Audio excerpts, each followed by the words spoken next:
All right, well, strobe lights and fog machines make haunted houses super scary this time of year. Come on over to mine, you'll see.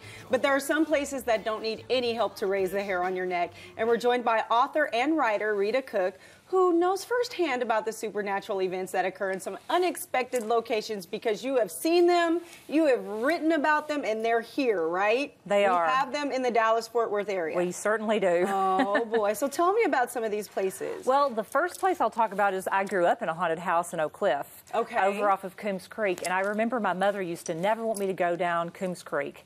And I never really knew why. It was just sort of a spooky street that you can still drive down. There's an old wooden railroad there. Oh, wow. And a little girl was killed there while she was riding her bike. So you can drive down there and you can still get a pretty good vibe. I mean, the house I grew up in is really haunted, but it's not open to the public. Okay, you say that you just kind of brushed by that. What makes it haunted? What have you seen or experienced? Well, a lot of times people will take pictures these days and they'll get pictures of orbs. And you've probably heard of orbs. Oh, yes. And those are supposed to be spirits that you can feel and see in the film. I mean, I was just in Florida yesterday, and I got a picture of an orb at an old house, so that was okay. interesting. So what are we looking at here? This is Cattleman's. It's a restaurant in the Stockyards in Fort Worth, and they're haunted. They have a ghost downstairs, and there's also a photo there that's in the bar. There's a man in a bolo hat, and next to the man in the hat, there's a ghost in the photo. So you got to go to Cattleman's and check that out. I love stuff like that. I would literally go all the way out there just to go check that out. There's another place in that same, well, the whole Stockyard is supposed to be haunted, but Miss Molly's is a bed and breakfast. There it is right there.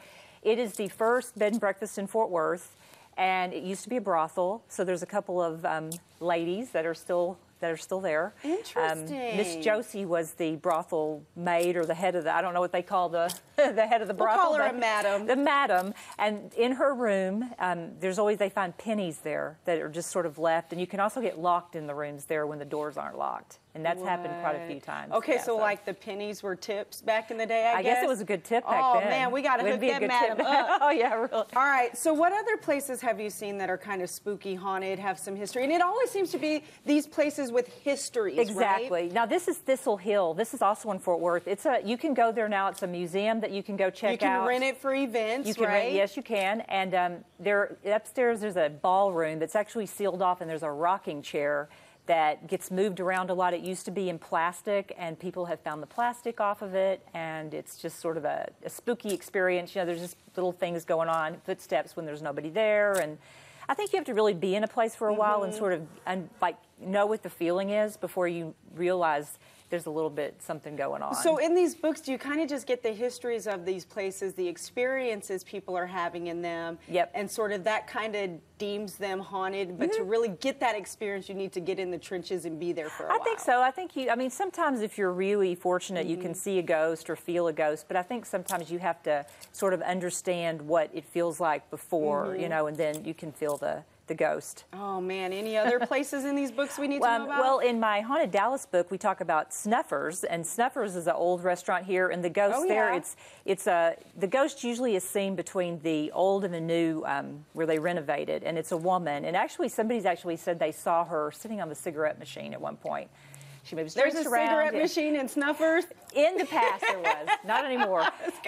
She moves things around, ashtrays. At one point, there's really no ashtrays, and drinks. And actually, they have something this year for Halloween. It's called the Ghost Pepper Burger. So they're sort of embracing their ghost. She's here. We got to make sure that she knows that we know she's here, right? Exactly. She's giving her a pub. Wow, that's really interesting. Out of all the places in these books, do you think there's one that's most haunted?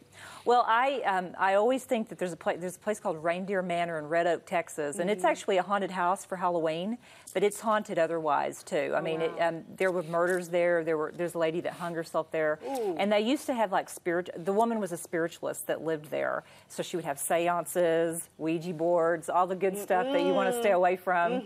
And so when you go there, you go there and it's creepy. You just feel creepy. And McKinney is also another really fun place for ghosts. It's an old little town. Right. Chestnut Village history is very historical, and they have the Delaney house there where a little girl is found in the attic. Wow. Yeah, so there's all kinds just of come places. to Frisco to my house, because I think I've seen one or two of our friends. All right, you can find Rita's books on Amazon and view articles from her travels in the Insider magazine. And to see details of this segment again, visit our website, thebroadcasttv.com, and click on today's links. We'll be right back with more broadcast right after this. It caught on in a flash. They did the mash. They did the monster mash.